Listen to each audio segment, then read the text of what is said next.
Hello students, I welcome you once again to this channel Prabhavi competition. अब मैं सबका स्वागत करता हूं दोस्तों। आशा और उम्मीद करता हूं कि आप सभी अच्छे होंगे। तैयारी भी बहुत जम के चल रही होगी दोस्तों। बीपीएससी के मेंस की तैयारी मैं शुरू करा चुका हूं और एक दो वीडियो ऑलरेडी बन चुकी हैं, उसे देखिएगा।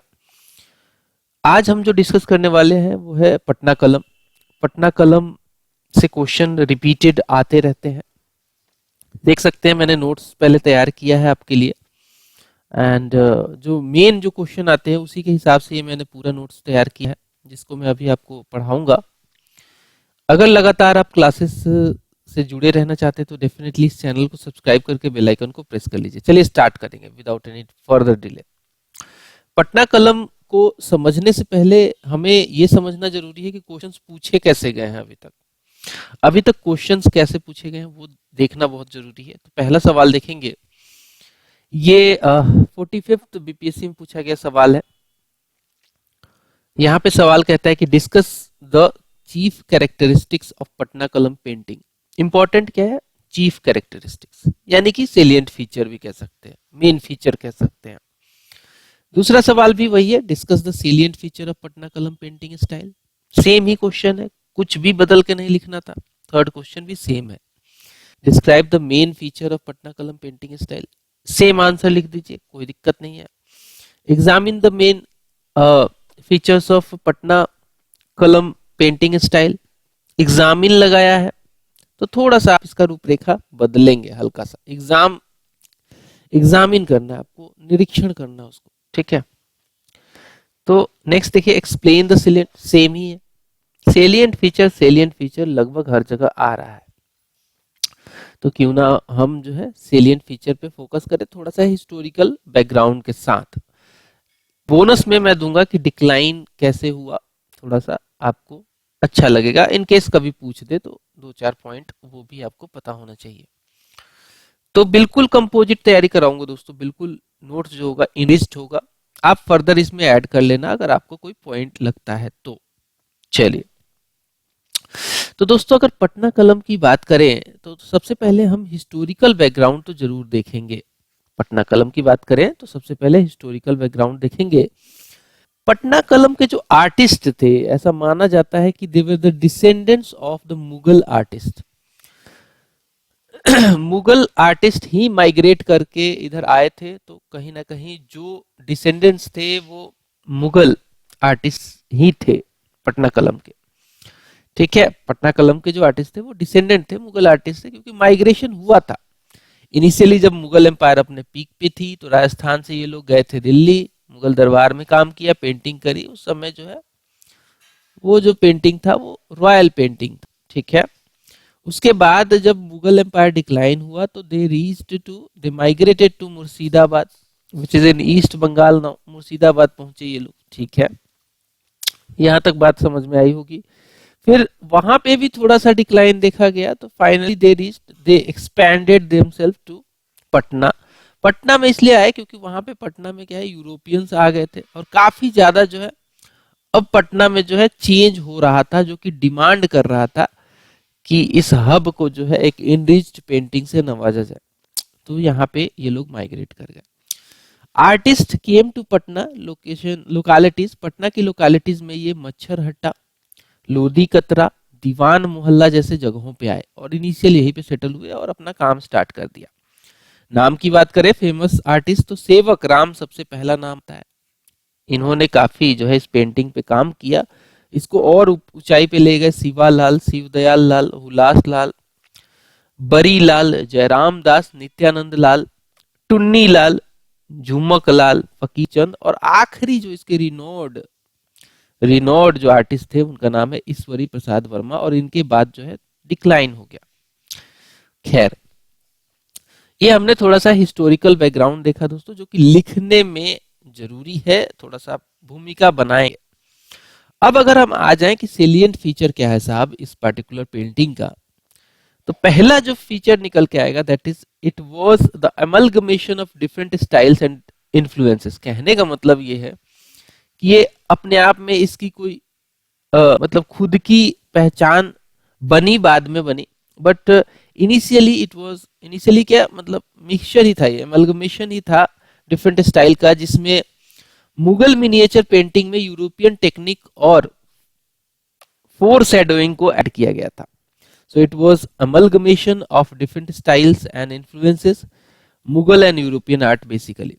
सो यूरोपियन टेक्निक्स यूज किए गए इसमें, जैसे कि इस पिक्चर में आप देख सकते हैं, ये एक पटना कलम की पिक्चर है, यूरोप की नहीं है, लेकिन आपको लगेगा कि हाँ ये तो यूरोपियन स्टाइल का है, जैसे रेनेसा के पीरियड में बनता था.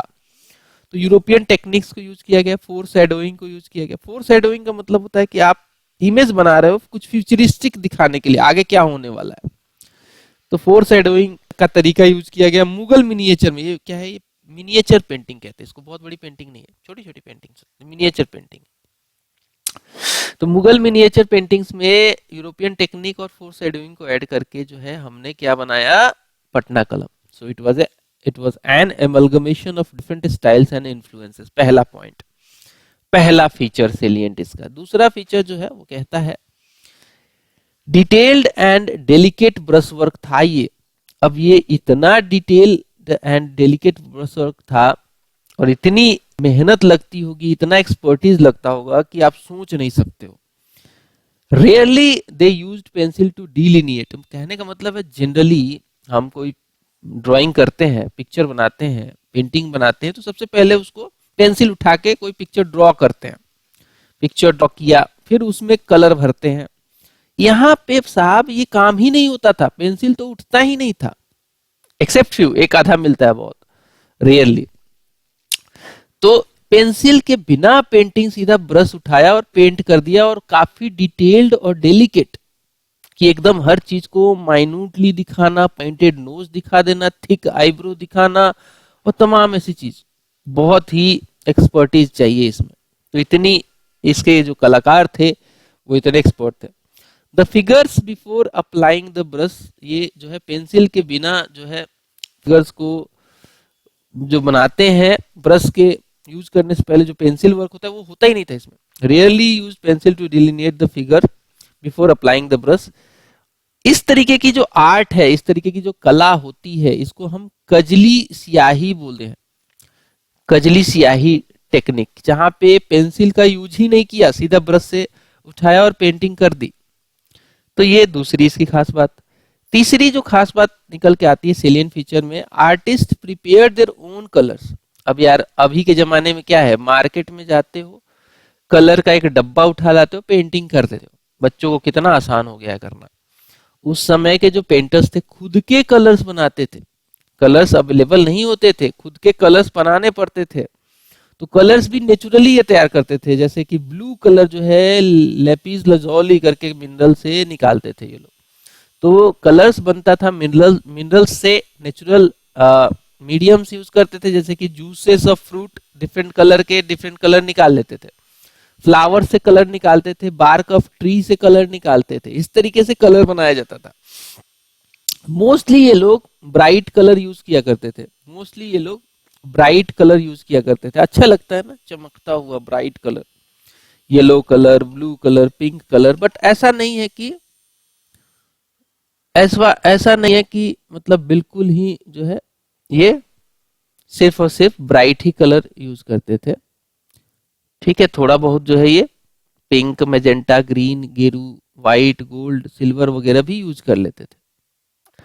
ठीक है, आगे बढ़ेंगे.